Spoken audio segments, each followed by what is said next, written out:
Joseph, can you unmute yourself and tell us about today's Anaglyph Jukebox? I'd be happy to, Johnny Laser. Jacob Kurtzberg was born in Manhattan's Lower East Side in 1917, and he was a pint-sized battling product of the city tenements. He learned to draw cartoon figures by tracing characters from comic strips and editorial cartoons. He entered the early comic book industry in 1936, and just 4 years later, he and his partner Joe Simon created Captain America. The pair would go on to create an entire genre, romance comics, after World War II. In the 1960s, Jack Kirby was a co-creator on almost all the major Marvel comics characters, including Black Panther and Silver Surfer. In 1970, for DC Comics, Kirby created his fourth world of New Gods, still considered a highlight of extended graphic superhero narrative over several different comic book titles. Quote, Jack Kirby was the William Blake of comic books, and New Gods was his masterpiece, an epic cosmic war between evil gods and good gods, wrote Grant Morrison, popular comic book writer and screenwriter. Kirby's collage work showcased in this jukebox certainly supports Morrison's claim about the visionary aspect of Jack Kirby's comic book art. The soundtrack is 1975 Fantastic Four radio show featuring a young Bill Murray as Johnny Storm, aka the Human Torch. 2 years later, Bill Murray would join the cast of a low-rated late-night TV show, Saturday Night Live. Roll the show. Attention, all true believers. Marvel Comics is on the air. From the annals of the world's greatest comic magazine come the adventures of the Fantastic Four. This week, our fabulous foursome will encounter the dreaded Doctor Doom. And we'll begin our story in just half a moment. This time, the fabulous foursome face their most evil foe. They don't know it now, but Dr. Doom could be one of the immortal escapees from Pandora's box. And if you don't believe me, bring your skeptical little ear a little closer so you don't miss a drop of this adventure. The Fantastic Four. They are but mere pawns in my hands, and it is time to let the phony foursome feel my might. Only I, Dr. Doom, have the power to defeat them. We'll leave Dr. Doom for now and whisk your imagination to the heart of New York City as towering skyscrapers empty their working day population into the streets. One by one, the lights flicker out, except those at the top of the Baxter Building, the headquarters of the Fantastic Four.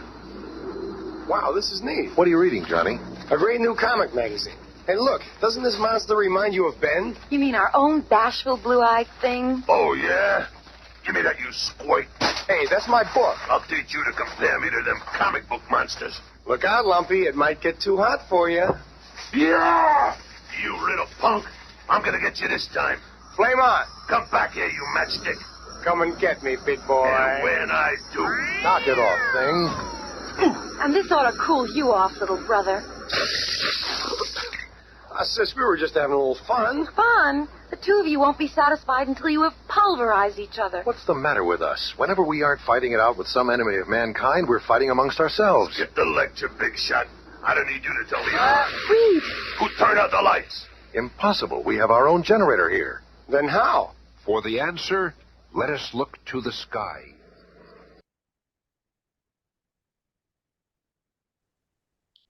Thank you, Joe. I was looking for my hand clap thing, and I can't find it. Too many props.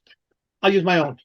For people who know the New York City broadcast area, there's a popular children's show host called Chuck McCann, and that was Chuck McCann as the thing. That was Chuck McCann. Interesting. You know, what are you talking about me, you little squirt? Chuck McCann. Wow. And, Google and, that. and 2 years later, Bill Murray auditions and gets a gig on Saturday Night Live. Yeah, I love those stories of people's ability, how they kind of work their way in. It's funny you mentioned Chuck McCann. I'll be quick on this one.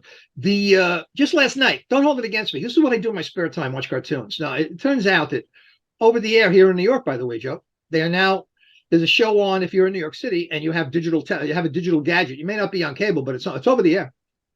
At midnight, they do like a guy comes on those really great cartoons. Last night, he did, this is what he said, folks. This is what he said. He said, setting it up, this is the only Popeye that was shot in 3D. And I was like, hey, does anybody know where that is, by the way? I mean, of course, I ran for my anaglyph glasses, like the only guy. Imagine it, I was probably the only guy in the whole city of millions of people that was actually searching for anaglyph glasses at that moment, which I found just in time to get back and realize it wasn't an anaglyph. You got to, that's the thing, you got to try. Does anybody, no, do it later, like in the after party or in the chat. Does anybody know about that 3D Popeye? Well, there was a 3D Popeye cartoon that was produced in the late like 1952, 1953.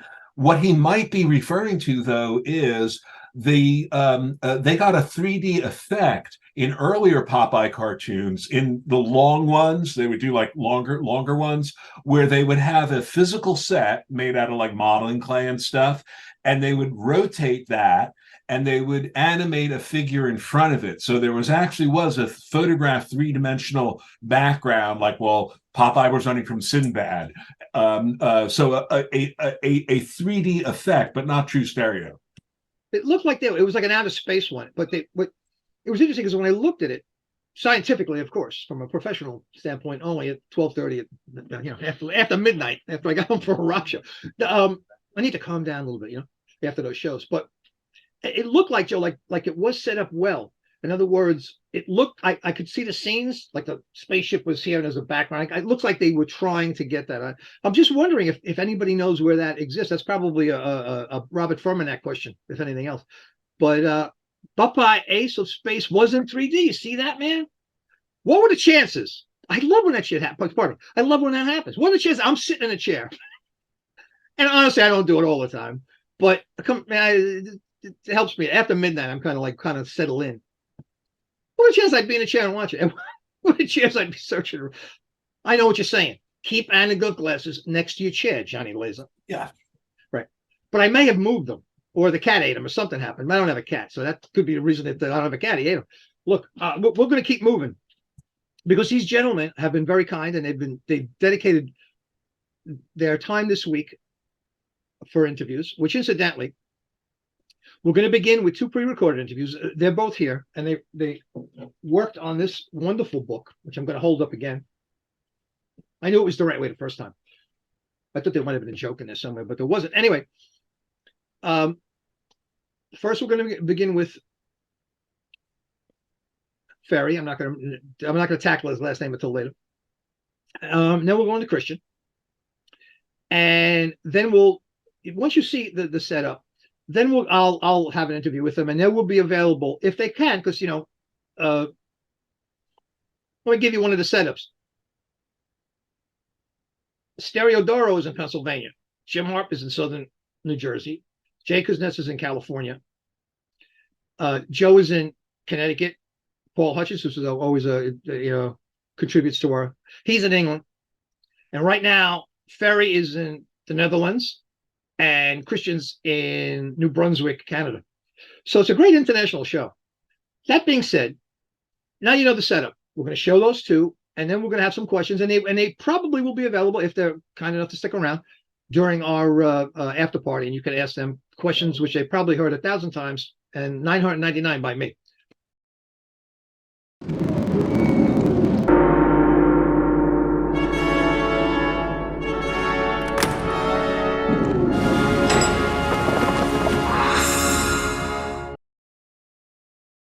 So how did you get involved in this? Okay, Christian LeBlanc, he contacted me 2014, 15. He asked me if I would work together with him, and I had to let him down on that. So the second time he asked was for this book. I didn't know then that it was this book, but I thought I better not let him down again. He introduced me to John Strongbow and Michael Dowers. and well, they sent me an image, so I could see what I had, and if I was capable of doing that. And it was line art, and I'd never done line art before. And I thought, well, that's easy. So I started on it, and well, that was a bit of a mistake, thinking it was easy, because it's very difficult actually. When you go converting, you have to cut things up in layers, and you have to shift those layers. But where you shift them, you create a gap for the parallax that you want to show, and that gap has to be filled again. So being line art means if you want to have a natural transitions between those layers in depth, that you'll have to extend every line instead of a plane with color. You have to extend every line that is drawn. So that took a lot of time to do that. But this is how I got introduced to this book, and it was Christian's idea to work together on each image. So he would send me a cut up image, and then I would bring depth to it. But in the end, that didn't work very well, because he was used to working in Photoshop, and I was used to working in Paint Pro, which I've been doing for about 30 years or something. And I was, because I have a vision of how this should convert, actually. So what details do you want to bring front and send back and whatever? I make my own cutouts, and I make my own selections, and I know I have to select this in order to make it pop out or something. Right, because so in the end, I've been doing my own conversions, and he has been doing his, and these were combined in this book.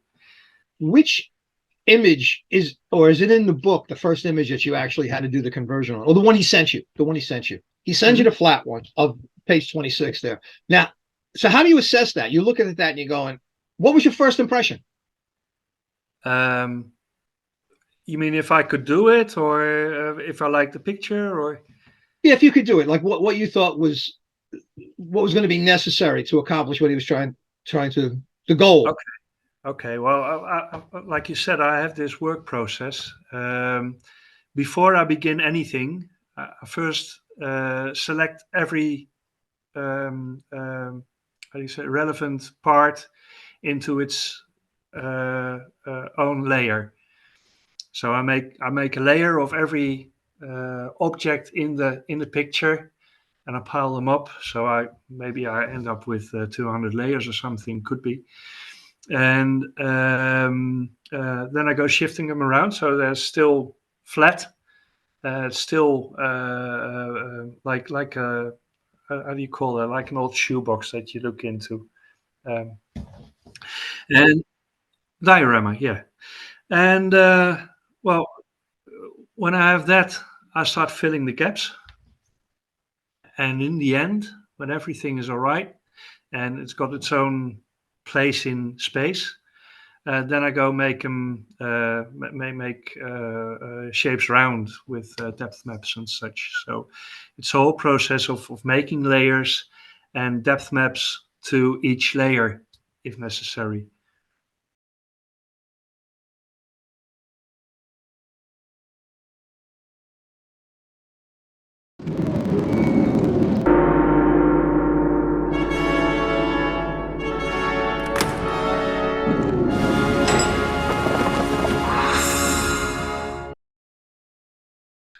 In All One Life, the format of the book and John Strombow's images are the perfect vehicle for long contemplation. You talked about like taking that road and being guided through. I think that's a great metaphor for all of these images. And I would just like to very quickly make two fast points. Number one, as someone who has seen a lot of poorly printed anaglyphs, you're not giving yourself enough credit for cracking that code with your wide gamut monitor and your Photoshop profiles. Many people go down that path, but they don't get the great results that you do. Again, to speak to the issue of time, that seems what John's images are all about. It's a layering of time. It's Seattle today. It's Seattle a million years ago. It's Seattle in the 1800s, all in one space. So time is a subject here too. Yeah, when they talk about, sometimes I'll hear the phrase like time is an illusion, and I think, no, it's not. I have a clock, the seconds are ticking. And then, I read more about that and think, no, they say time is an illusion because history is a sequence of nows. Like there's the now, and then the subsequent nows and the past nows. And when they talk about time as an illusion, I think they mean people that can see all the different nows and go back and forth whenever they want. And I think, yeah, you're right. When we talk about that, I think John Strongbow had that ability somewhat to see all that different now. So for him, time, I think, was a bit of an illusion.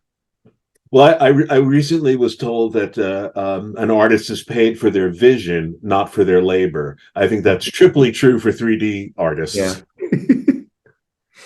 But now Ferry, I think mentioned we asked him about this. John Strongbow got to see all of the converted work, but he did not live to see the physical book. Right, and there was like a smaller press run done of the images, so I'm pretty sure he was able to hold a book, just not this version. And I gotta say, I really love the coloring job they did on that, on the cover, like just that wash of yellow over everything. God, looks so good. Agreed. Like, I shouldn't be fawning over the only 2D part in the book, but here we are. It's just it's great. Well done, right? Do you find that maybe my first dumb question? I might have been a few others, but is there a better way to look at these? Like, do you start in a spot like you said, the road on that one? That was easy, but have you find like corner down in because of the variety of his images? What I'm trying to get at, like, how the best way to get dragged in? Yeah, just wherever your eyes are the most comfortable at first, where they try to gravitate. Like when you first look at that first image, it's really hard. Your eyes are drowning practically in all the depth. But eventually, they do anchor onto something, and then once your eyes find their footing, then wherever that is in an image, and oftentimes the footing's probably going to be where the least amount of depth is, where it's at like page level. So if you can find an image that looks good in 2D because there's very, very minimal back and forth, left and right, that's probably a safer spot to start at. Well, you're full of good expressions. Let your eyes let your eyes find your footing. It's great. It's great. That's so damn confusing. Nobody knows what the hell you say, but it's beautiful. Yeah, it's true though, right? Right, Dorothy? It is true. Let your eyes find your footing. Yeah, for sure. but you're right. It's great. That's why it's so bizarre. It's like the window when they say, "Oh, yeah, you're in the window." Okay, what is exactly that? Nobody can explain it until you finally get it. Oh, is that an Anderson window or what kind exactly? Of well, you got to break through the wall. How does that mean? But that's even better. Oh, it's very simple. You know what that means? That means let your eyes find your footing. Yeah, that sounds beautiful. Beautiful. I like it. But getting back to that, no, because I thought since you guys have really been in these images, and certainly Ferry, right, and yourself, you've had to look at these for quite some time, that you might have a clue. But that was a good clue. Just find something comfortable. I think that's a general clue, right? And then you can work your way around efficiently with these images. But they're wonderful. Yeah, and that works for anything. Like getting into jazz for the first time, just find what you like, some Coltrane or Kamasi Washington, and just go from there, man. Yeah, that's an easy way into everything, man. Yeah. Exactly. Find the thing you like in it, and expand from there. Just listen to the saxophone long enough, you understand what the piano's doing. Right. You'll get it. No, it's just truth. It's beautiful. You are such fun. The technical part. So how many layers do you have for one image? You must have hundreds of layers. Yes. Oh God, yeah. Just Yeah, like if I see like a man standing in a field or something, then his forearm is one layer, his bicep is another layer. It's if it's a portrait of him, then the nose is getting cut into all different layers. It's just obsessive, right? It's a great hobby for someone like me to get into. Okay, Christian, that was great. Now, could you show us some other artists that you have whose work you enjoy? Yeah. And we should, when you let us know about it, because we would like to enjoy it too. Fire away. Yeah, well, there's a bunch of stuff I think should be on people's radar. This also from Fantagraphics. This came out in 2015, I believe, shortly after the Madman 3D special. But obviously, this might look backwards on the screen. But Frank in the Third Dimension, illustrations by Jim Woodring, and 3D conversions by Charles Barnard. When I saw that book, I had been working on Madman. I ordered it, and I thought, well, I better keep an eye on what other conversionists are doing. I was like, they can't be as good as me. And then I started flipping through this book, and I was like, bitch, this is amazing. This is really good stuff. So I figured, well, okay, you have a choice. You can die mad about this, or you can erase all these feelings of jealousy and just make friends with Charles. And that's exactly what I did. And it's been great. And we ended up working on the Tempest League of Extraordinary Gentlemen comic together, and that was an amazing experience. We've had him on as a guest a while ago too. And who else? You must have some other folks. Yeah, Pink Lemonade. This isn't a 3D comic, but Nick Cagnetti got in touch with me when he was working on this very colorful, very beautiful comic, Pink Lemonade. There was issue 5 of this, like a 6-issue series he was working on, and there's one issue where he's just in a playground. He's just having so much fun with all these different styles and getting other people to do things. And he contacted me and just got me to do a quick 1-panel conversion for it. And I thought, to give him credit, a lot of people would just slap an anaglyph filter on that and call it done. But he actually wanted to have it work, which I give a lot of credit to him for the authenticity. And to just be asked by someone that creative to join in their playground was just like a huge, huge thing for me. Another book, I don't know if it's on a lot of people's radar, but it's called The Joiners in 3D. The 3D process was done by David Marquez and Tara Rhimes, and it came out in February 2014, I think it might have been. It's harder to find, but definitely seek that out. It's worth a read and worth looking at different styles. I think depth maps were used for a lot of that, and it's really unique and an achievement. I'm sure one other book that came out recently too was the crossover 3D special from Image Comics. Wow.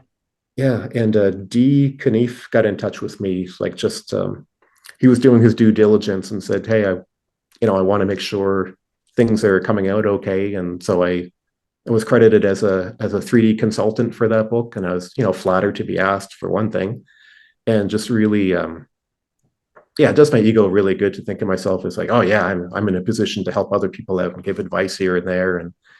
And D has a really good eye for 3D, and I really hope he returns to it someday. I'd love to see that, because he's got a huge amount of promise, and I want to see more from him.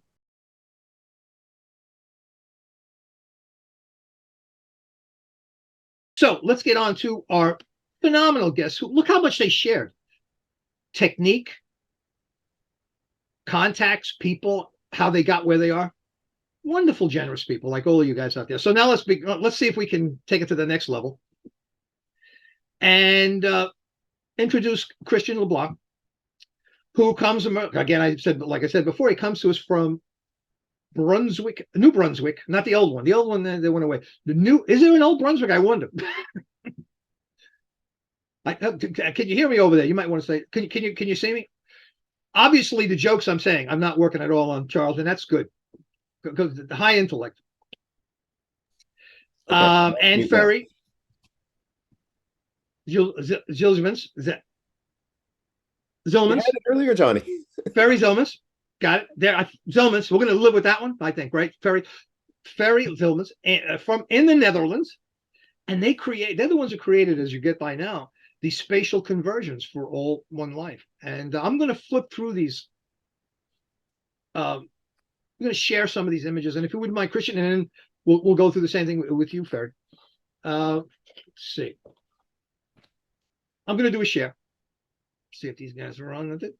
There we are. Hey, we're back to the beehive. Hold on. Oh, and a hornet's nest, depending on how you look at it.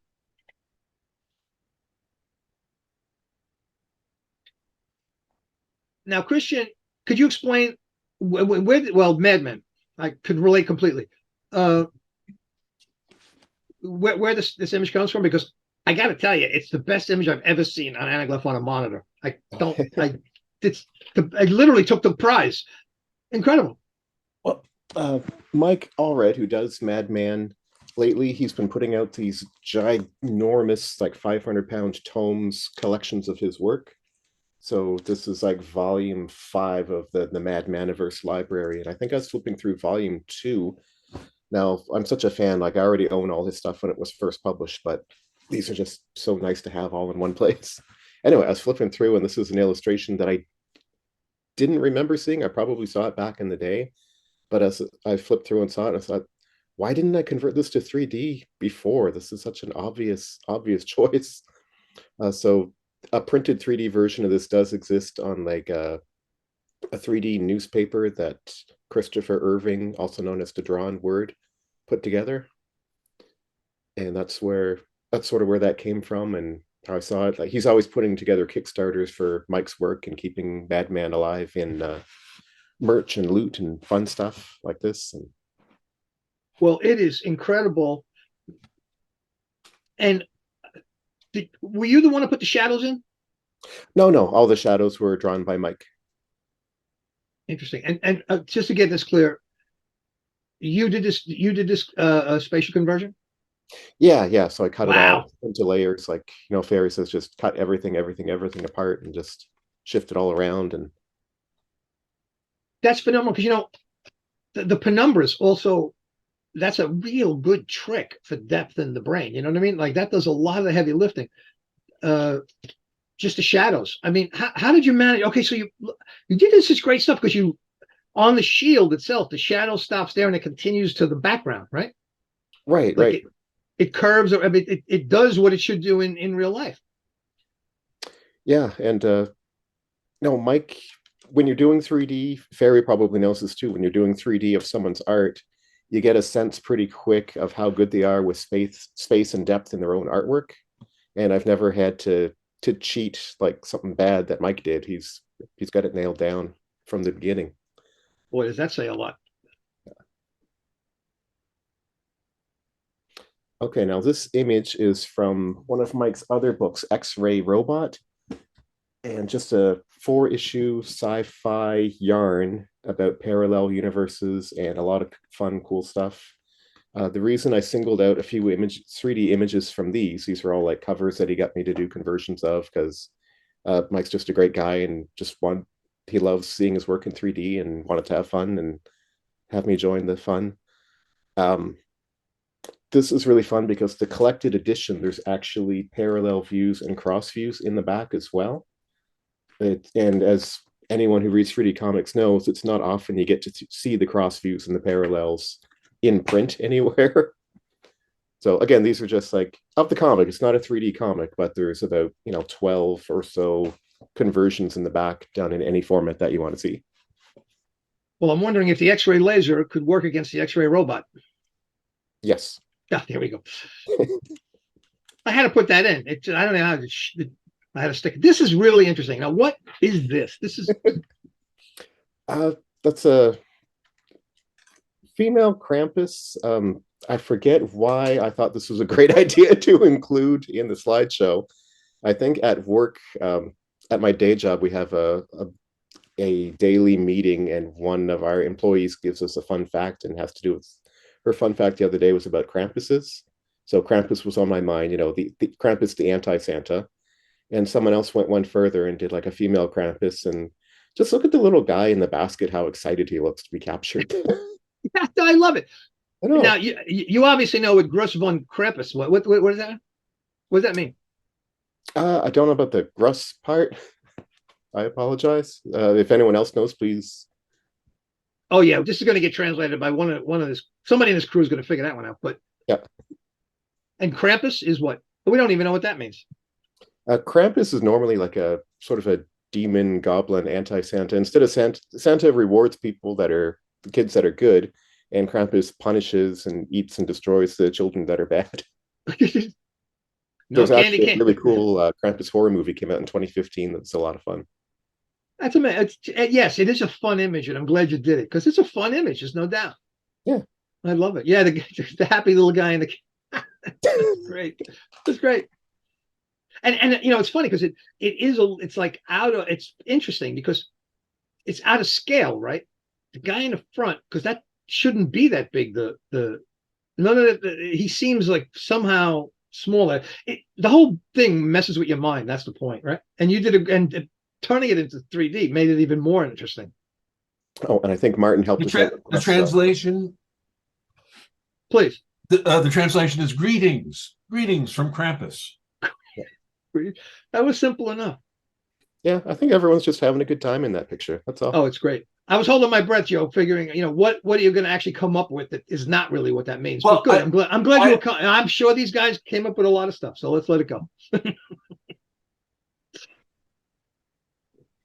Okay, this one was a lot of fun. Nick Bradshaw is a comic artist from my province here in New Brunswick. He lives in Moncton, and like for one thing, it's always great to see someone local make it because I don't know, but the East Coast of Canada, we kind of have like a culture of defeat around here that it's like you don't often say, "Oh, try to be anything you want to be." They say, "No, try to get something realistic." But so it's nice when you can actually point out to someone local that says, "No, he made it. It's possible to do that around here." Anyway, this is one of my favorite images of Madman, not done by Mike Allred himself. It's just, Madman in the center, just surrounded by so many images of himself. That one took me so many hours that by the end, my mental state was Madman in the middle there. Yeah, I can believe it. It's making me crazy at this point. Yeah, but I love that, and I got to show it. I got to show this to Nick at a convention one time, and we both loved it, and it's just a overall positive experience. Yeah. Now, when you look at an image like this, okay, so that was flat, and I guess you recognized, or I'll let you say it, the potential for 3D in it. Is that really what drew you in? I forget if I recognized the potential or if Mike approached me with it. I forget what happened, but I know that as soon as I saw it, I wanted to do in 3D. I'm pretty sure, whether I was asked to or not, or if I had the impetus to do it. But well, it's great because no matter where I lay my eyes, and this is another. No matter whatever footing my eyes have, it is it's great. It's just I hate to do this to you, but it's like flawless. No, I appreciate that. This in our interview we talked about like finding your footing, and me and Ferry and Charles always try to lead the eyes around the page as comfortably as is possible. So this one, if you find you can go from Madman to Madman to Madman and just sort of just casually, go from one to another and just let your eyes be guided by the image, I guess is what I'm trying to say. Well, that's another level of artistry other than the spatial conversion that you're applying on the whole level, man. It's really artistry. It's incredible. People should know more about that. They probably, you look at it, you think, oh, cool, but really, what the thinking and the hard work that goes into it. Now, explain this one. This is another beautiful one. Well, this one, I feel so bad because I was never able to find out who the artist was of this piece, but it's an illustration of Saraswati, the Hindu goddess of knowledge, music, art, wisdom, and learning, all things that are, pretty darn cool. I remember just finding this, and normally I have incredible reverence for artists, and I never try to do anything without permission unless it's like public domain or something. But this is like the one time I broke the rules and put this up on my Patreon when I had a Patreon some years ago. I was also listening to Metal Galaxy, a new album by Baby Metal at the time, a lot around that time. They had a song with the East Indian influence called Shanti Shanti Shanti, which is called an invocation for peace, a Sanskrit term rooted in Buddhist and Hindu traditions. So that was oftentimes when I look at a piece that I've spent hours and hours on, I can hear the music I was listening to when I was doing the conversion. So that's what comes into play for me on this one. That's wonderful. Thank you. Thank you for sharing that. This is an illustration by Kasho Takabatake, an artist in Japan from 1888 to 1966. This is actually an advertisement for Victor phonographs from the 20s or 30s. I find that when I was just left to my own devices and trying to find illustrations to convert that were public domain, I'd end up finding things that were precursors to things I enjoy. Like, please do yourself a favor sometime and look up. I'll put the name in the chat later. Kasho Takabata Take.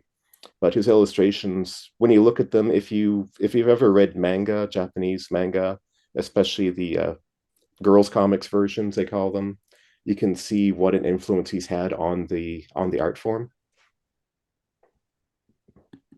Again, this is another image I can look at. I don't get bored with it at all. And I love records too, so that was another no-brainer.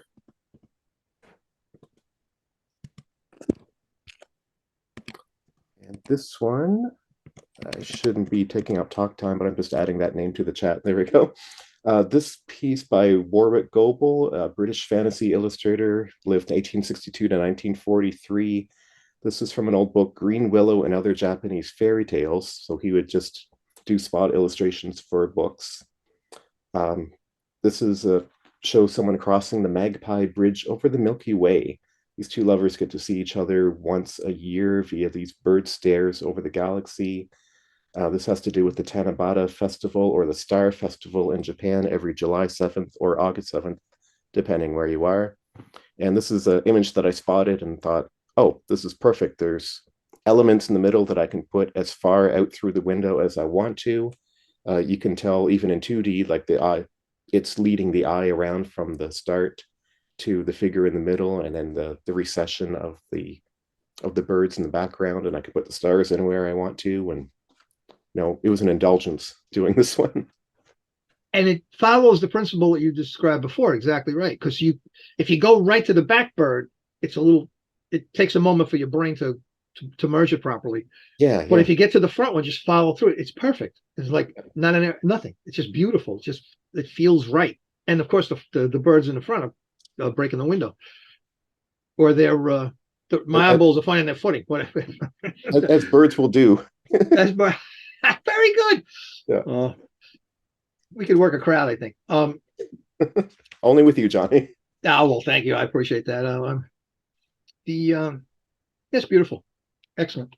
Oh, now we're going to go back into the book. And again, it's like I said before to everyone, you can't really appreciate the beauty of these. The printed matter is just incredible. So anything you see that say, it is it's perfect in the book. But anyway, let's get back to this one. And this is the one, but I got to cut you off one moment. This is the one that Christian described. Look at the roadway, because it could be that the guy coming with the hole in the sword will throw you off a little bit because it's really coming far out of the window, as we say. But if you follow back the road, it all just nicely unfolds. And please explain this now that I took all the wind out of your. This one is just a fun image. Like, I love the original 2D, of course. There's not much to say extra. I so wish John Strongbow was here to explain the piece more, and just that he was here in general. But well, you're his ambassador, as it turns out. You probably look at these images closer than anybody but him, right? Yeah, because you peel this thing apart inch by inch, millimeter by millimeter. Yeah, and I apologize to anyone opening the book and looking at this for the first time, because it is overwhelming for the eyes unless you start on the road and then slowly go around from there. And those animals at the top, normally, as a 3D guy, I wanted to put them far in the back. John said, no, they're the most important, one of the most important pieces in the work. Put them up towards the front. So it's like, man, like I say, I have such a reference for artists. It's like, okay, in 3D, it's a bad idea, but you're John Strongbow, man. Yeah, anything you want, dude. Now you got onto something there, is the power of the book. Because I don't know how often an artist that doesn't do 3D, that's involved with the spatialization of his creativity, had direct contact with the people doing it. That's really interesting, man. It changes it into something really deep. It is kind of rare when an artist involves themselves with the 3D enough to have opinions on it, a lot of them will just say, they'll look at that and say, wow, you must have like 10 layers in here. And it's like, yeah, thanks. But no, he had a great sense for depth and seeing it and knowing what he wanted where. Like, so if an artist has that level of involvement with it, that delights me so much. I'm like, well, I don't agree with that, but I love that you have an opinion. Yeah, let's do it. Right. Oh, and just because I say all that, but just because I have a different opinion for where something should be in 3D, that doesn't make it right, man. Just keep that in mind. And always, it's yes, indeed. But that's collaboration in its essence, right? You have to be able to cooperate and realize that, particularly when you're working with an artist like that, who you're working on his work, but you've added such a great element. Anyway, let's keep moving. We want to get to Ferry eventually. This one, again, I can't describe what's going on in the image as much as I would like to. Just that I really enjoyed that floating dragon in the background. That's one that he's leading your eye just from where he starts to the temple in the background floating behind. And yeah, I just love the space in this one. Oh, and the other interesting thing is you've never been to Seattle except through John Strongbow's eyes. Right. That's so great. Yeah, so this is what Seattle looks like to me, as far as I'm concerned. Wow, are you going to be disappointed when you end up in Seattle? I advise you never go. Okay, people in Seattle, I'm only joking. Oh, yeah, this was the first piece I ever did, and actually did a version of it that was the first thing I did for John Strongbow's work, and I ended up redoing it completely for the book. And because there were just like one or two things I wasn't happy with, so I did it again. And again, I could just hear the soundtrack to it. Was some anime that I was watching at the time. I just hear that score constantly playing over and over while I was working on this. It's interesting because I'm drawn into this for another reason. There's a movie called The Giant Behemoth.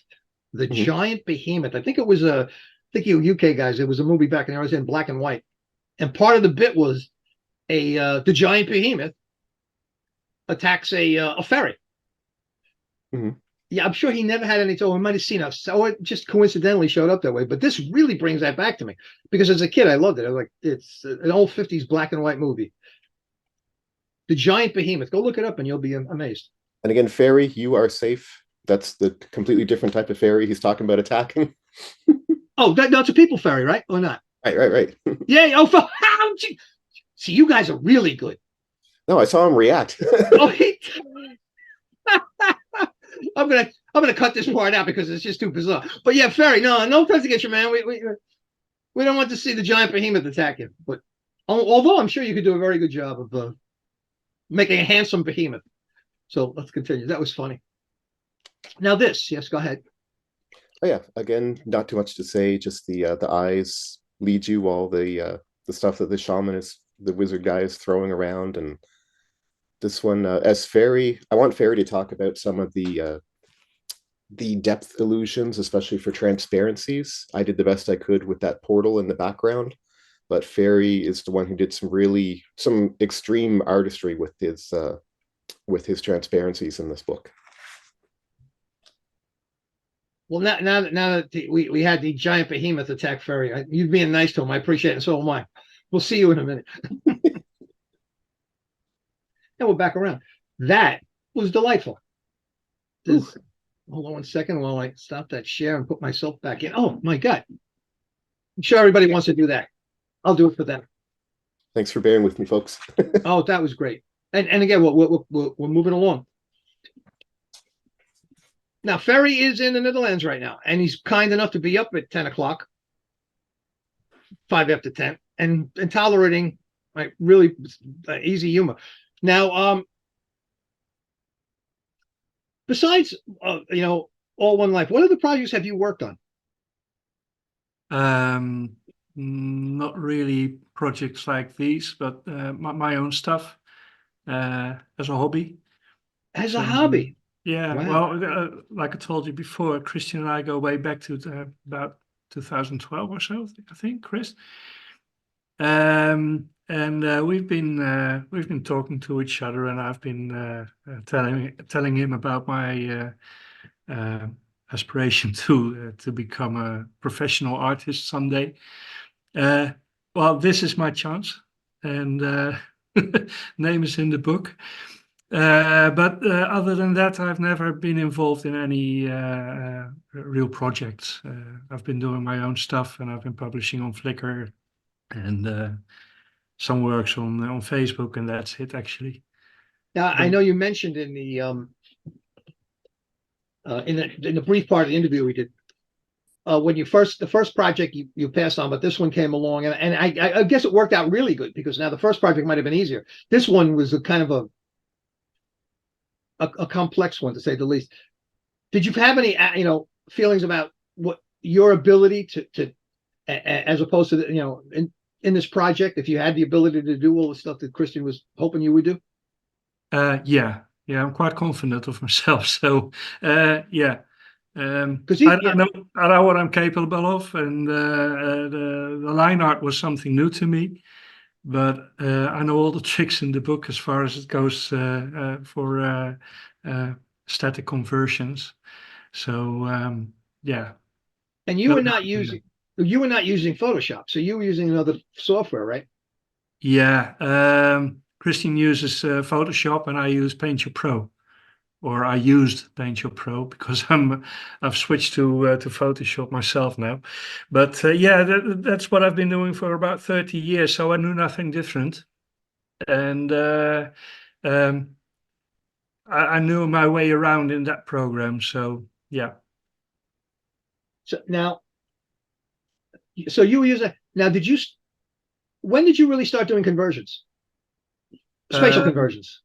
Yeah, around 2006.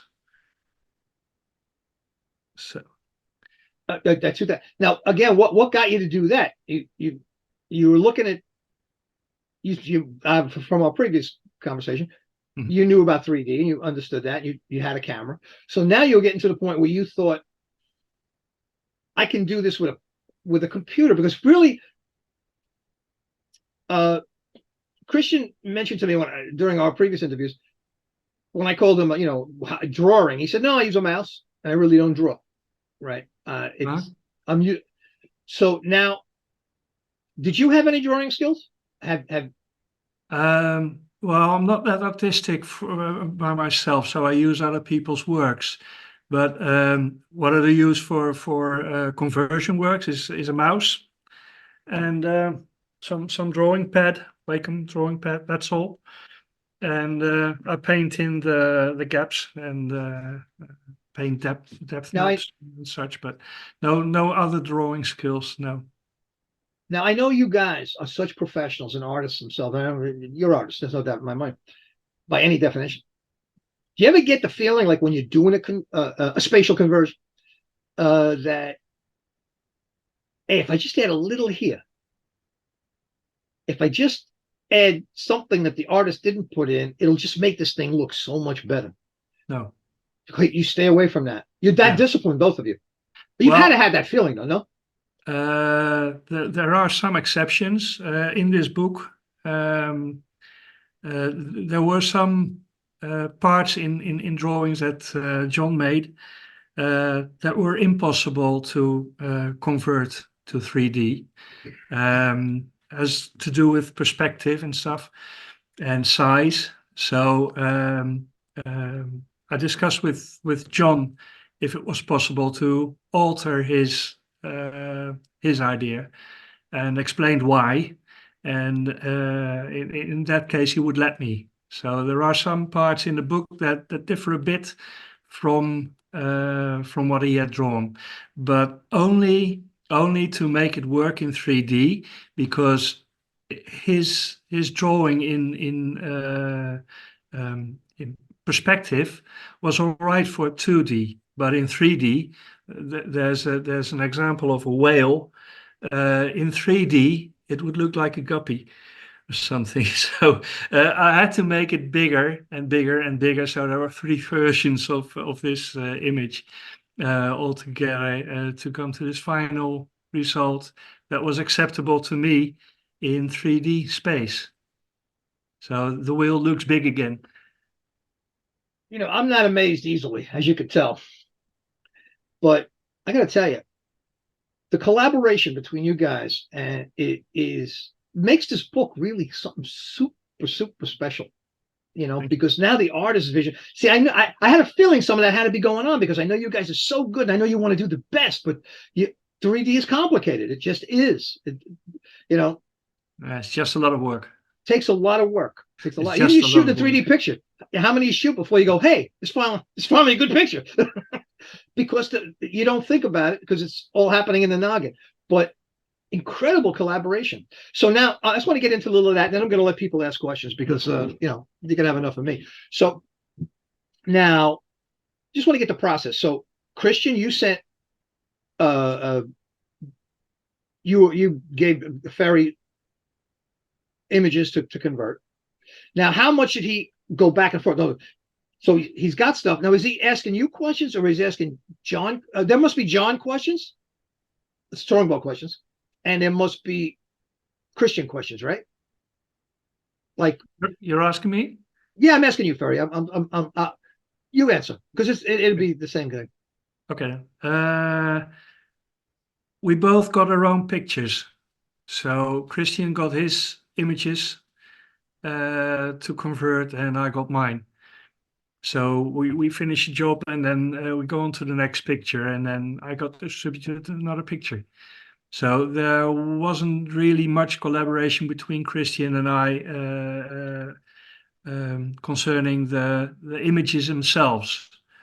But Christian did all the hard work on proofing our pictures, and there have been some moments that Christian advised me to take out some shadows, and like you asked, if I alter things myself, these were pencil drawings, mostly pen and pencil, and where there were pencil drawings, they were smudged, and I also left the smudges in. So Christian advised me to take the smudges out, and I was a bit hesitant about it, but in the end, he was right. They look so much better without smudges, so I took them out, and that's how we collaborated mostly, wasn't it? Yeah, and it is hard to say because I like seeing those smudges. You know, it's part of the actual, like it feels more tactile seeing that stuff. Like I really love behind the scenes drawings, the pencils before the line work goes down, but. Yeah, shame on me. You were right. Before we go to the after party, which we cut it down to 15 minutes. Now, I forgot my question. That happens every so often. It was hanging there, you know. As well, you know what? We'll go to the after party. If I can think of it, I'll ask it then. Oh, no, this is it. Easy edit point. 3, 2, 1. Yeah. So now, I didn't realize you got actual prints of this stuff, the drawing, or did you get scans? We got scans. Yeah. Okay, so and the smudges were still in the scans because they were good scans, right? Yeah. Because that was another thing. Those scans weren't that good quality. Most of them weren't. So they got lines, vertical lines through them. So before we go do our stuff, our 3D stuff, we had to repair those scan lines that were in there. And some were white, some were black, but they had to be repaired. And these images, they are about, say, 12,000 pixels wide. It's a bit bigger than the average screen. So that was quite some work. Well, here's what I'll say. We're gonna move over to the thank you. I want to thank you for and I'll thank you again before we end. But here's what I'm gonna say. This is a great Christmas present. If you're not convinced right now, man, excellent job. 1 in a million things, man. And the fact that John Strongbow, I'm sure wherever he is, he's looking down and going, wow, those guys were wacky, but this thing worked. Thank you guys, man. But just thank you on part of everyone. Stick around because I'm sure you'll have some really good questions. So now don't forget, I'll cut you to it. I want to thank our guests, Christian Sablank, Ferry Zilmuth. Zeilmans. Thank you. Perfect timing. I could work with you guys. And an extra special thanks to the folks that help make this happen every week. Stereo Doro, Jay Kuznets, Jim Harp, Joe Pedotto, Paul Hutchinson, last but not least, you. For stopping by to see what you've been missing in 3D. Now we change gears and head off to the after party where great minds meet, MEAT. You'll be unmuted, but do us all a big favor. Mute yourself until such time as you need to speak up. Not that we mind the cacophony of your existence, but best to stifle yourself. Thanks. See you later. Take it away, Jay.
Well, we promised you a great show, and didn't we deliver?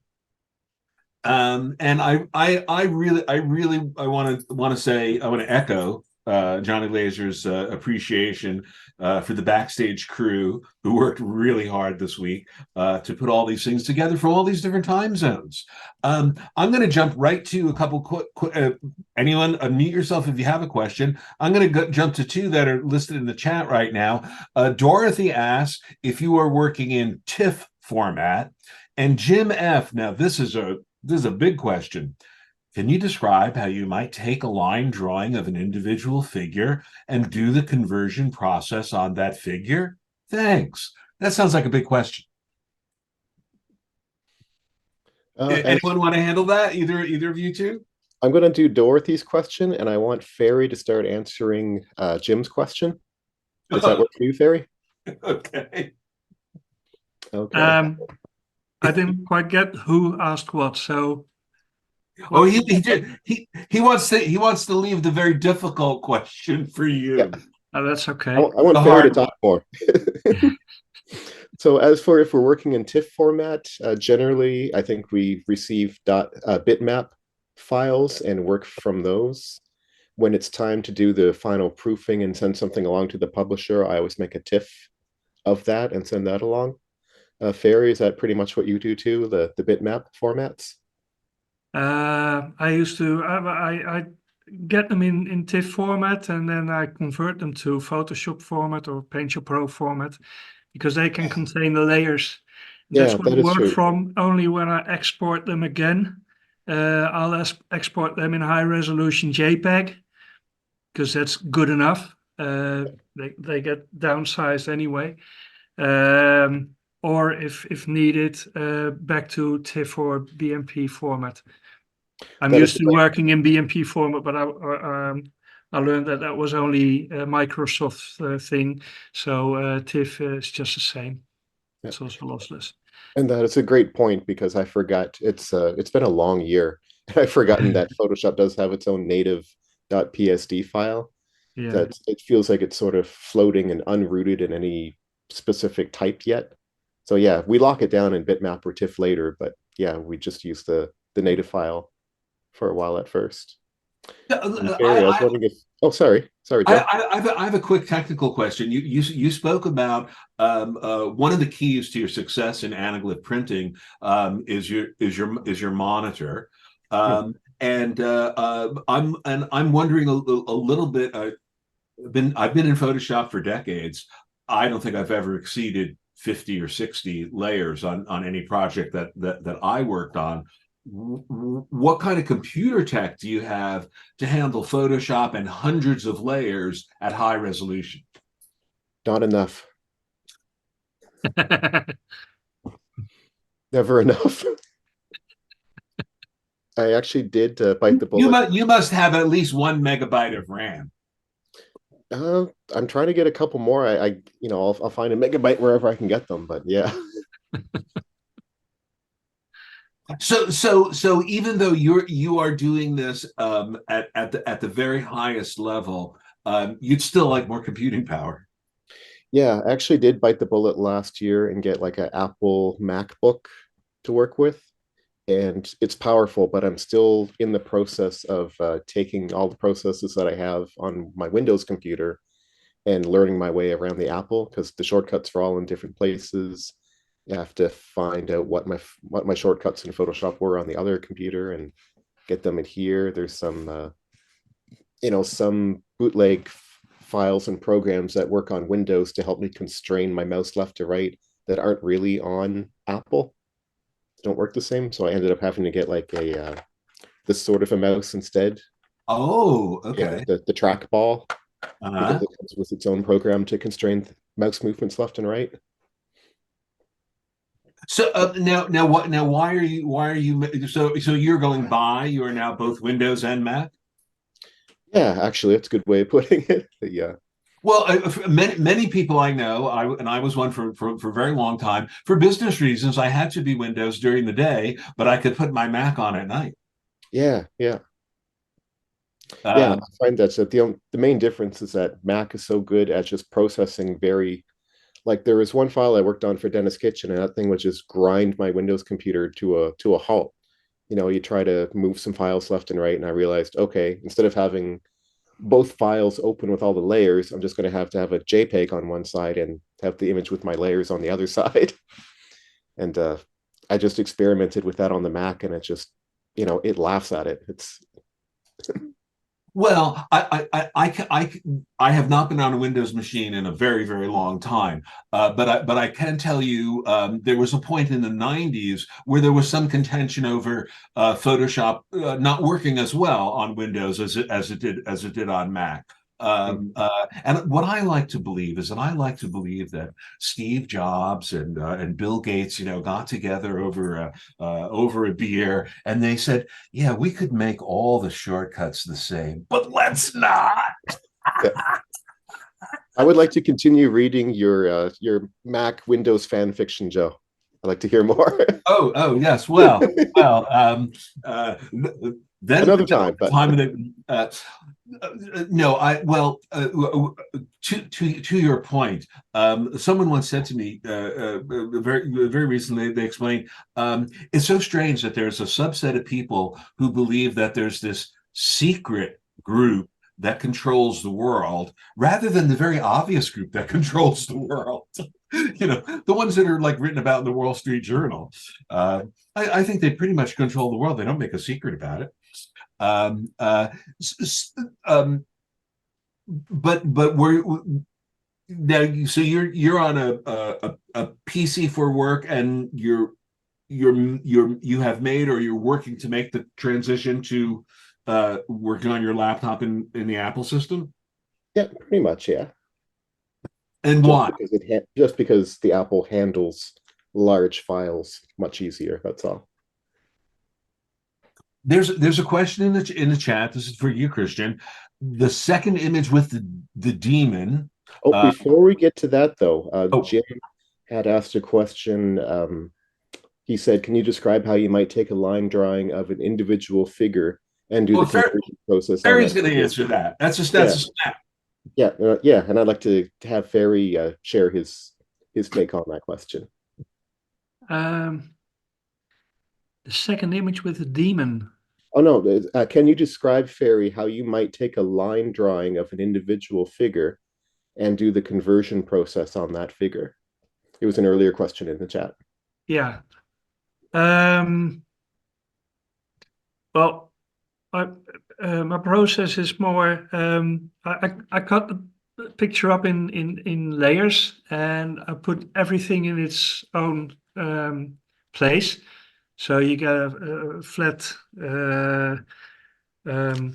shoebox-like image, and then I take a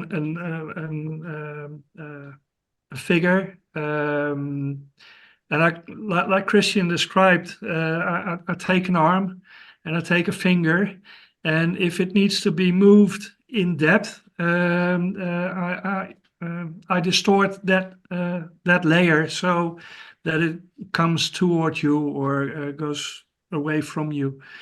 And in the end, when everything is done, I apply a depth map to certain parts. So to make things round and fluid, I apply a depth map to that.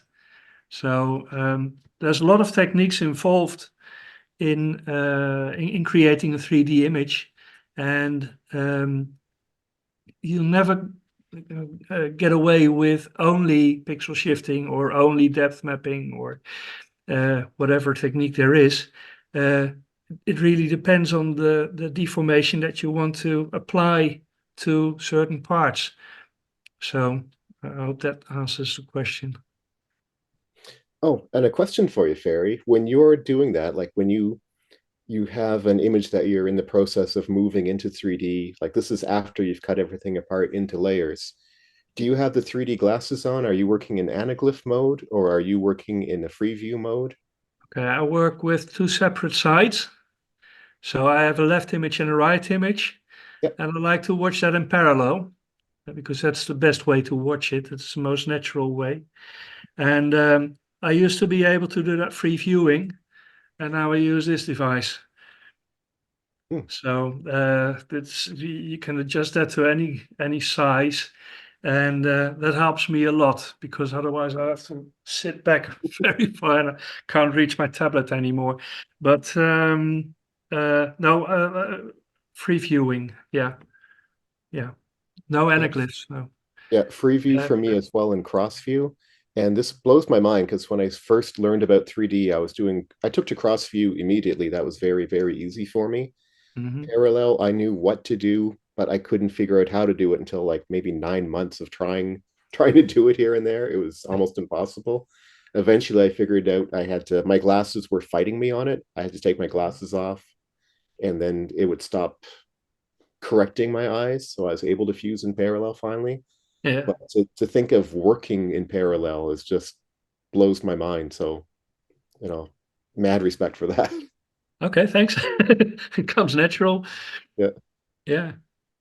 Could I speak to Christian a moment? First, could I compliment you on one particular picture? It was the picture that you didn't know the author of. Oh, right.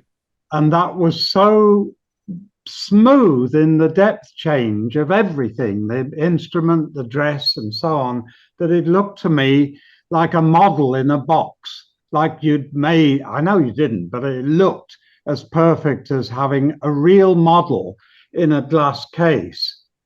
And it was that smooth. It was just remarkable. There was no hint of layers in it. It was just continuous depth. And the thing I also wanted to ask you about in the picture where you had a creature attacking a ferry on the river, yes. The depth was very obvious in the background skyscrapers, and you have a great advantage when you're drawing in that you could continue infinitely to make increasing depth as you went along. But a stereo photographer is limited by how far apart you can start, unless you do hyper stereo, in which case the foreground is no use to you. You can't do. And it's that advantage that you seem to have as an artist that you can continue the depth on as far as you like. I mean, you can continue the separation in depth as far as you like. Do you feel that that isn't what the rest of us have to put up with? I appreciate you putting it that way as an advantage and as a positive thing, because every time I do that, like obviously if I'm looking at if this had been a stereo photograph, those buildings in the back would be completely flat, right? Yes. So part of me, like I can there's a voice in my head when I do that that says, "This is wrong, Christian. You're breaking the law. You're breaking everything."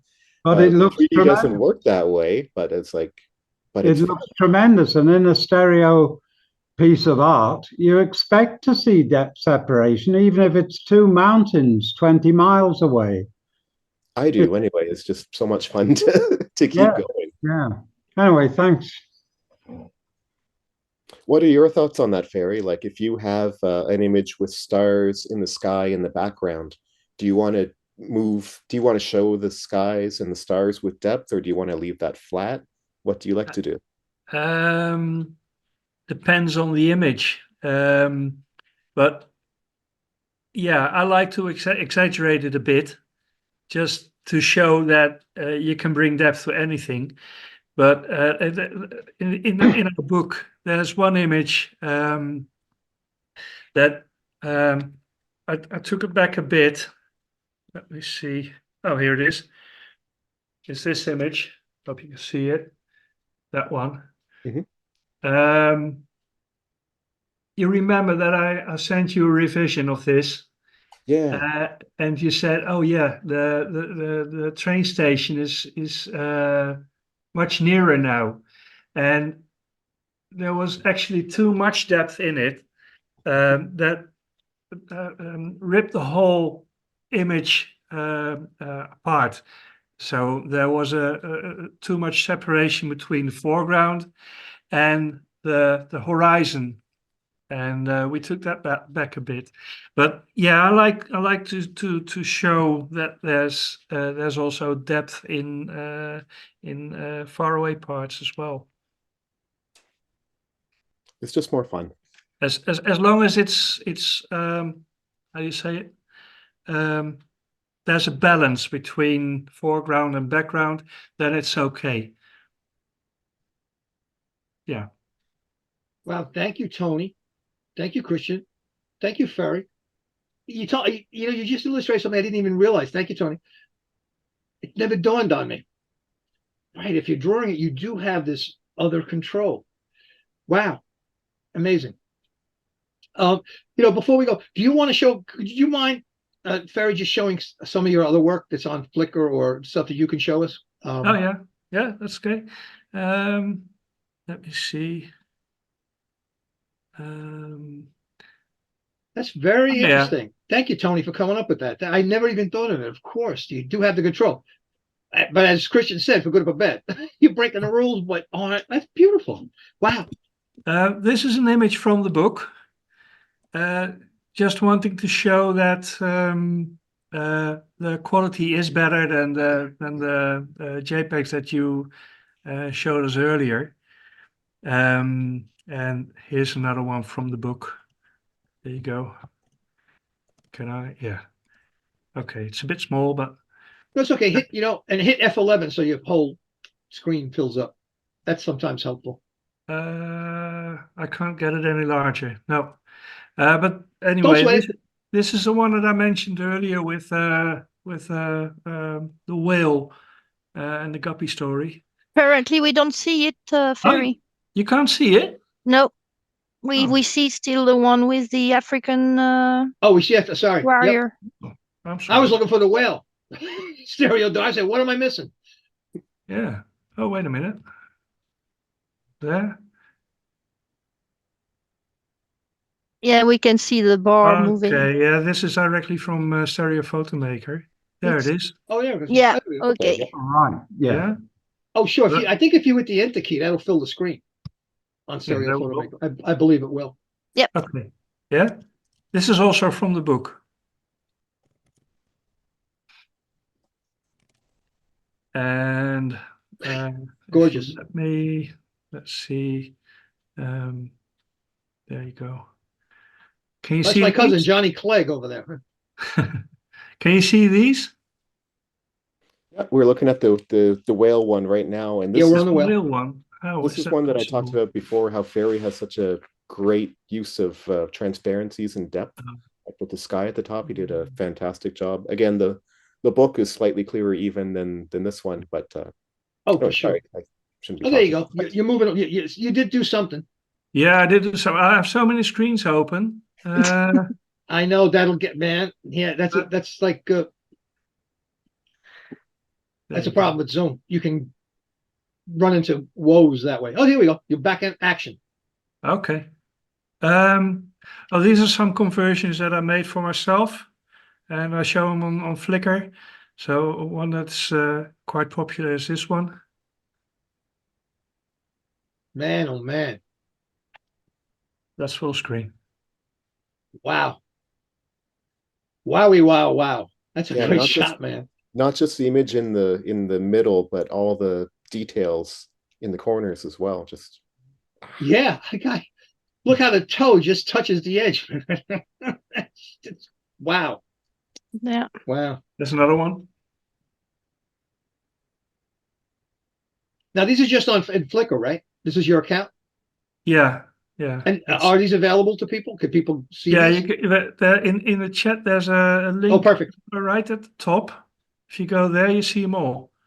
Yeah, man. This crew took quite care like of this one myself. So that one, for example, how many layers is there on that one, if you remember? Oh, I forgot. This is from a few years back. I don't know, but could be about around 100 or so. Wow. I lost count. Yeah, it's kind of mind-boggling. This one was quite popular as well.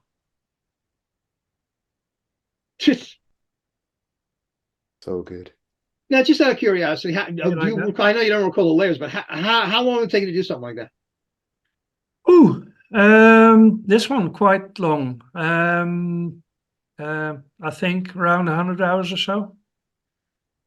Now, do you develop macros, or little programs? No. The answer is these are all made in PaintShop Pro, and I didn't know how to make macros in there. I use Photoshop now, and there are a couple of macros that I use just to do the repetitive stuff. But other than that, it's all handiwork. And what is that? What is that? Is that an album cover? What is it? Where'd it come from? What? Is that an album cover? Where'd that come from? This. Yeah. No, this is a painting by Robert Stephen Cornett. I see it in the corner now. Got it. Mm-hmm. This is another one, and here's another one. And I contacted him if I could use his painting. So I got a high resolution image from him, and this is what I made in 2012, I guess. This was then the biggest, and I'm working on one now. It's nearly finished, but it's got quite dark background. I don't know if I can show that, but that's not been published yet. Let me see.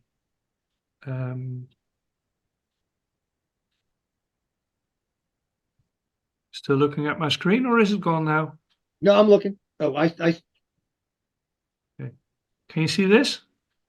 Yep. Well, yeah. What this is, I see. The bottom of the screen is the burning guy. Yeah, we're on your Flickr page right now. We just see the Really? The Pink Floyd cover on the You're bottom. seeing a different screen than I am. Let me see. No stress. Relax. No problem. Stop. We can all wait. It's worth the wait. Yeah, sometimes it's hard to change screen. You have to stop the share and share again. It gets Can you confusing. see this then? Yeah, man. Oh, yep. Oh, You fill the screen, man. What do you see now? Bugs. Butterflies Bugs. with a Okay. buzzsaw and praying mantises. That's great. Oh my god. This is what I'm working on now.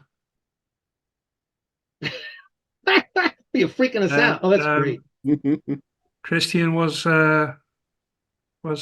telling you about transparencies. Well, you can see some here. Oh, look at Look that. good. Okay.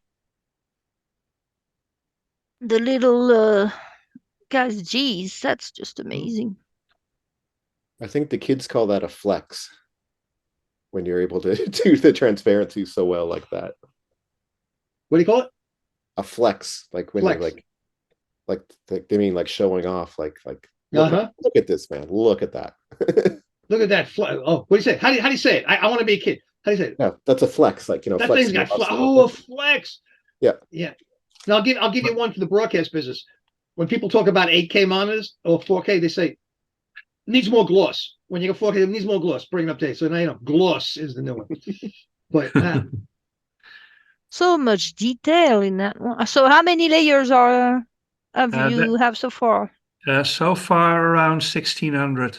Yeah. You see, this is the kind of stuff that we go overtime for. I very rarely go over 430. But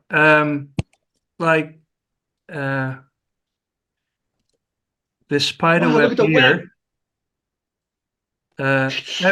every line there is a separate selection. Wow. They're combined into a few layers, so it's not all layers there, but every line is separately selected. So you couldn't possibly do this with a depth map. Could you go back out? Could you zoom out?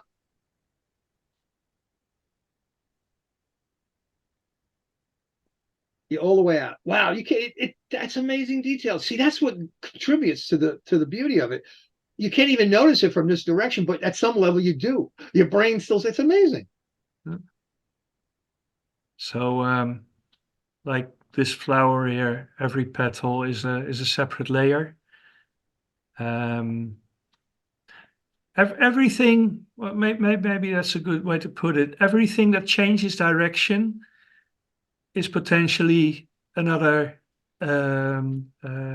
layer in the image. And sometimes I combine them back again because I'm satisfied with spatial direction, and I combine it back, and then I tilt a whole bunch of layers at once to give it more, to give the whole object more direction. And the color gamut you use for this? This is, I've been playing around with this because I want to produce this one as an anaglyph as well. So the difficult parts are these here, where you can see the black through. And it's very difficult to get the right color or get the right tone in there. So that's a lot of repair work. But normally this one is all near black. The background is. And if you see this as a side by side, I don't know if this is the real color. See, so everything that's in the background, it's quite black. And whose picture is this originally? This is also by Robert Stephen Cornett, but he hasn't seen it yet. You're the first ones.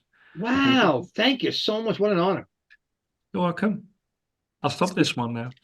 Speaking of repair work, Ferry, Jim F was asking, how do you fill in the areas along the edges that aren't present in the original image? Like, how do we fill those gaps? Good question. The parts that aren't in the image. Okay. First, you have to put the order of the layers in the order that you see them from up front. So every layer that has been shifted to the right to bring it back, because you create parallax, moves behind the other layers. So what I do then is extend these layers that have shifted to the right, extend them back to the left again by painting or cloning or smudging certain parts to fill that gap again. And that's how you do it. So you extend the layers that have shifted backwards or to the right. Does that make sense? Yeah, and I kind of do that too. Like if there's a gap to be filled, sometimes I can get away with copying and pasting the art from another element, especially if, that image we saw before with all the different Madmans, like 80 or whatever characters. Yeah, that one I could get away with like copying a leg somewhere else into another guy, like just rotating that leg and changing the size of it and putting it on another guy somewhere else.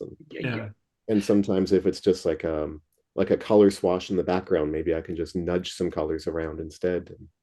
Yeah, well, you have to draw what you don't see at that moment,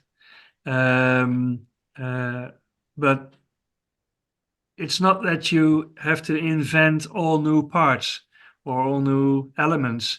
It's always an extension of what you've shifted before.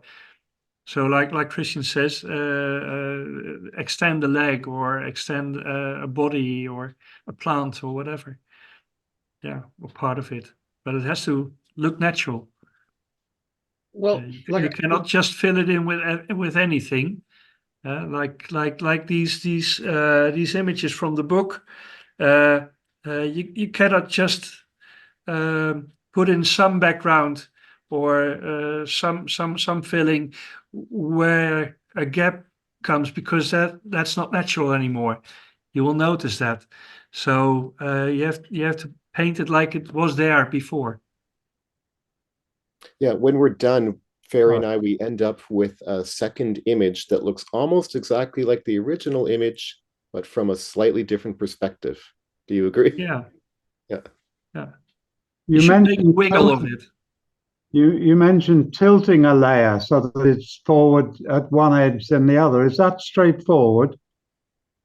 How do you mean straightforward? Well, I never thought of trying to tilt a layer. Is that an easy thing to do? I've worked with layers plenty of times, but tilting them. Okay, there's tools in Photoshop or in Paintshop Pro where you draw a box around an object. Right. So if your layer is just part of the image, it's just a small piece of your image.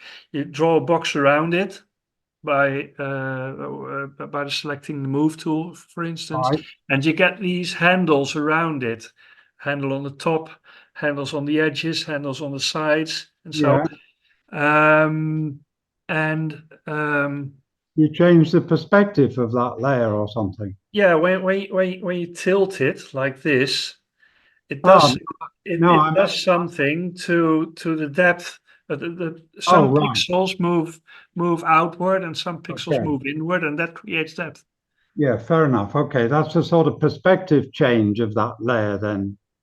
For that layer, but in depth, it does something else. Yeah, because you never change the perspective of an element in the drawing.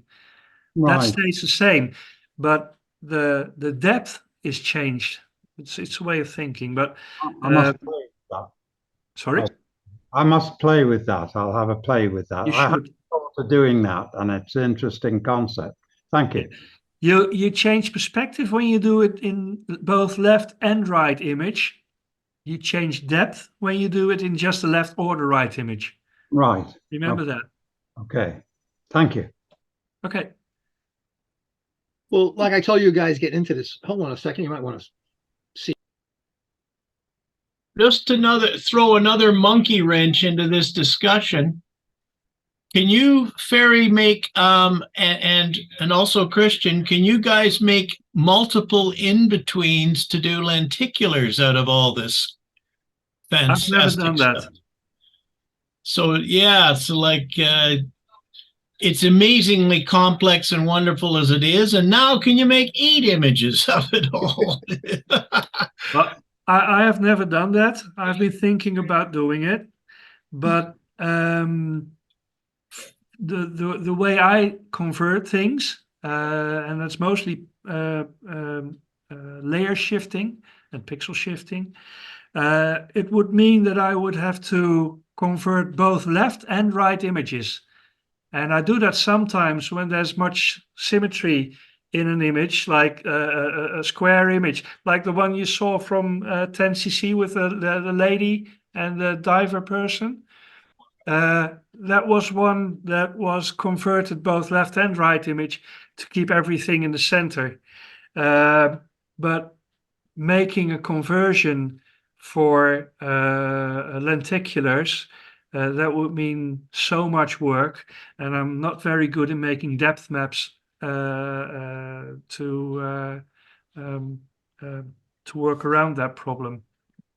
So most lenticulars are produced, I think, with depth maps. There is software for that, but I don't own that. But I'm not very good in making a whole conversion based on a depth map. So I've never continued that. It can be done with layers. It can be done with layers if every layer is mapped out, the background moves 22 pixels from the foreground type of thing, and you just move them all in proportion and flatten them and that kind of thing. Yeah. But God forbid you guys get into that. It'll drive you nuts. You're already wonderful. I will shut up now. I think we should encourage each other, Barry. Because Sorry? I'm in the exact same boat you are when it comes to those. I'm really jealous of people that work exclusively in depth map because they can make lenticulars if they want to. I mean, it's not that easy just to do it, but yeah. Well, if the two of us put our heads together. Sorry, I have to give Bruno credit for that. Bruno Zafoni. He is becoming quite good at depth maps these days, and he would be one person that could do that. Or we know him as Cobalt, or Saja Karanashvili. He is very good at those things. But the way I'm used to converting stuff, it would really drive me crazy because I would have to step back a bit and work in flat planes again to do what you just suggested. So no. But you see, we got Can your you put hands those names into chat? I know Zaja and I know Bruno, but the third name I missed who that was. Cobalt. Cobalt? Cobalt. That's Sasha Karanashvili, actually. Oh, okay. It's another name. He's from the 3D Forum. That's his artist name, but he goes by his own name these days. Okay, thanks. I know those guys, yeah. I think we'll wrap it up at Cobalt. Here's the thing. I tell you guys that hold on a second. I tell you guys that we don't go past 4:30 unless the secrets of the universe are being discussed. And you know what? It was a couple of them, because the universe is in here, isn't it? At the end of the day.